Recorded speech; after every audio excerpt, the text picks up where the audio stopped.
بسم اللہ الرحمن الرحیم۔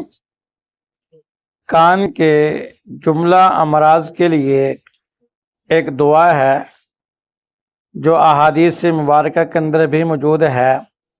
آپ کان پر ہاتھ رکھ کے یہ دعا پڑھیں۔ دعا کے الفاظ صحیح ہونے چاہیے، اس لیے میں وہ الفاظ پڑھ کے آپ کو سنا دیتا ہوں۔ اسکرین پر آپ کو نظر آ رہے ہیں، 2-4 مرتبہ آپ اس کو سنیں، پڑھیں۔ جب الفاظ صحیح ہوں تو خود بخود آپ دم کریں۔ اب توجہ فرمائیں، میں الفاظ پڑھتا ہوں۔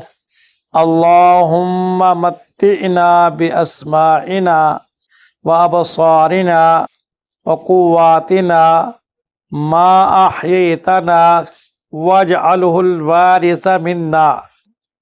اس دعا کو آپ 2 مرتبہ 3 مرتبہ سن لیں، یاد کر لیں، پھر کان پہ ہاتھ رکھ کے پڑھے۔